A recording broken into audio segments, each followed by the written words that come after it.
हरियाणा विधानसभा चुनाव से ठीक पहले हरियाणा कांग्रेस ने हरियाणा मांगे हिसाब नाम के कैंपेन जो है वो लॉन्च की है और इसका मकसद है कि सरकार पर अटैक करना, बीजेपी पर अटैक करना और बीजेपी की जो कारगुजारी रही है हरियाणा में पिछले कई सालों से, क्योंकि वो सत्ता में हैं, उस पर सवाल उठाना। इस स्कीम इस जो कैंपेन है हरियाणा मांगे हिसाब, इसके तहत कांग्रेस के वर्कर जो है वो घर घर जाएंगे और लोगों को बीजेपी की नाकामियों के बारे में बताएंगे, हरियाणा सरकार की नाकामियों के बारे में बताएंगे।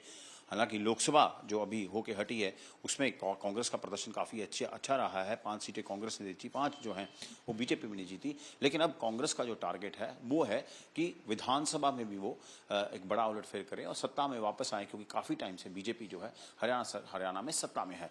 लेकिन ये जो कैंपेन है हरियाणा मांगे हिसाब, इस पर बहुत फोकस कर रही है अब हरियाणा की कांग्रेस, हरियाणा की लीडरशिप। लेकिन एक बड़ी बात तो वही है कि क्या कांग्रेस की जो आपसी गुटबाजी है, खास करके बार बार हम बोलते हैं, अभी भूपेंद्र सिंह हुड्डा जो कि एक्स चीफ मिनिस्टर है वो और कुमारी शैलजा, उनके बीच में जो लगातार एक रहता है, भी कहा जाता है कि फैक्शनलिज्म बहुत ज़्यादा है कांग्रेस में, तकरीबन हर स्टेट में ये नज़र आता है और हरियाणा में भी ये 2 गुट हैं जो हमेशा ही कांग्रेस के लिए एक स्पॉइलर का काम करते हैं। वर्कर्स को भी लगता है ऐसा। तो क्या इस सब के बीच में जब गुटबाजी है, लोकसभा में भी देखा हमने कैंपेन बहुत कम इकट्ठा किया इन लोगों ने, और अब जब किरण चौधरी भी कांग्रेस छोड़ के गए तो इनडायरेक्ट अटैक्स हुए भूपेंद्र सिंह हुड्डा के बारे में, कुमारी शैलजा भी बड़े वोकल थे इसमें।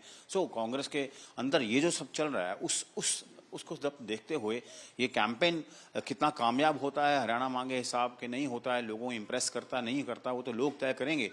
लेकिन जो एक लॉन्गर मोटिव है, जो बिगर ब्रॉडर मोटिव है कांग्रेस पार्टी का, कि किसी तरह हरियाणा में वापसी की जाए, बीजेपी को अनसीट किया जाए। हालांकि बीजेपी ने अब थोड़ा स्ट्रेटेजाइज करके खट्टर को हटा के नायब सानी को लगा दिया, लेकिन कांग्रेस का जोर तो अब लगा है कि किसी तरह जो लोकसभा में इनको मोमेंटम मिला है, लोकसभा में जो सीट्स आई हैं, उस मोमेंटम को कन्वर्ट किया जाए। लेकिन उसके लिए पार्टी की यूनिटी और पार्टी को एक साथ लेकर चलना बहुत जरूरी है। कल एक फंक्शन में भूपेंद्र सिंह हुड्डा ने कहा था कि कोई गुट नहीं है कांग्रेस में, किसी तरह की ऐसी कोई बात नहीं है।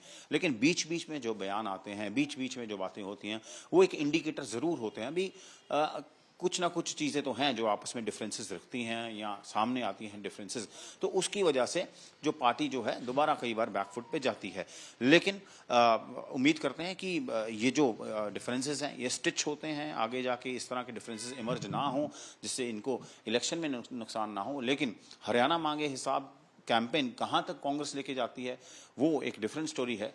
लेकिन इस सब के बीच में क्या वो इलेक्शन में टर्न अराउंड कर पाएगी विधानसभा में, क्योंकि अगले 2-3 महीने में आई थिंक इलेक्शन आ जाएगा।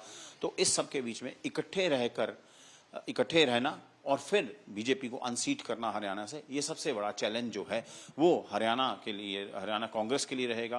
क्योंकि अब काफ़ी समय से वो सत्ता से बाहर हैं, काफ़ी टाइम हो गया कि जब भूपेंद्र सिंह हुड्डा चीफ मिनिस्टर हुआ करते थे, तो ये वो परिवर्तन चाहेंगे। हालांकि अभी जो लोकसभा इलेक्शन हुए पूरे देश में अच्छा किया कांग्रेस ने, इंप्रूव किया, 100 सीट तक चलेगी। हरियाणा में भी अच्छा किया, पहले 0 सीट थी, इस बार 5 सीट लेकर आए।